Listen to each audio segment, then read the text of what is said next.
Hello everyone, आइए आज हम जानते हैं 1784 की ईस्ट इंडिया एक्ट।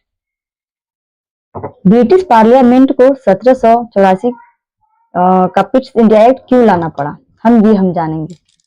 तो जब ब्रिटिश पार्लियामेंट 1773 का रेगुलेटिंग एक्ट लाई तो उनसे लगा कि इसमें कुछ न कुछ कमी रह गई है। उस कमियों को दूर करने के लिए उसने फिर से क्या किया, 1784 की ईस्ट इंडिया एक्ट को लाई। तो ये क्या था?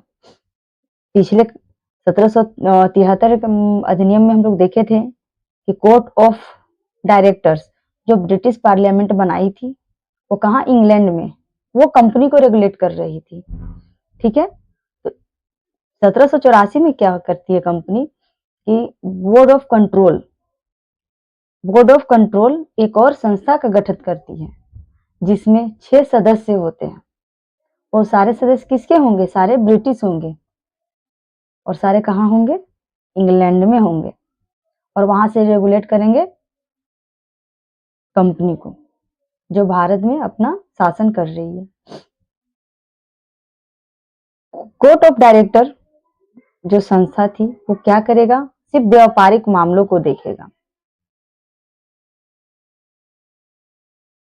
और बोर्ड ऑफ कंट्रोल जो 6 सदस्यीय समिति बनी, उसका काम क्या है?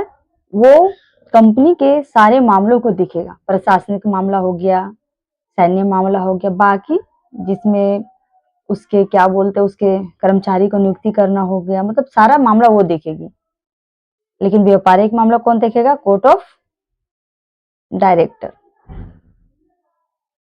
और 1784 में पहली बार जो कंपनी भारत क्षेत्र में शासन कर रही थी उस क्षेत्र को ब्रिटिश आधिपत्य क्षेत्र कहा।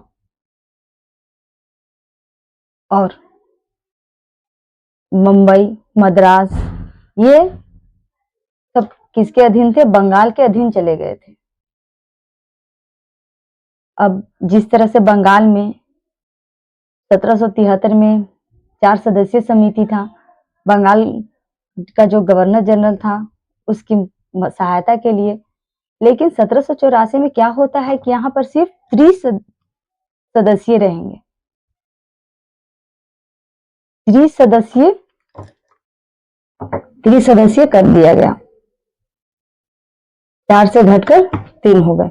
लेकिन क्या 30 सदस्य सिर्फ बंगाल में ही लागू है? तो नहीं, 30 सदस्य मुंबई, मद्रास, बंगाल तीनों जगह गठित रहेंगे। और ये जो कर्मचारी होंगे इसका नियुक्ति कौन करेगा? क्या बंगाल का गवर्नर जनरल करेगा? तो नहीं, इसका भी नियुक्ति कौन करेगा? आपका इंग्लैंड से ही होगा। वो कौन करेगा?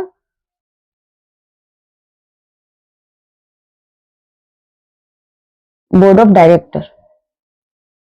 अब उसी का काम है सिलेक्ट करना। लेकिन ये भारतीय नहीं होंगे बल्कि ये ब्रिटिश ही होंगे। और इसमें सबसे महत्वपूर्ण बात कि अब कंपनी बिना ब्रिटिश पार्लियामेंट की अनुमति की न तो किसी राज्य से संधि कर सकती थी, न किसी राज्य से युद्ध कर सकती थी। यह सबसे खास पॉइंट था।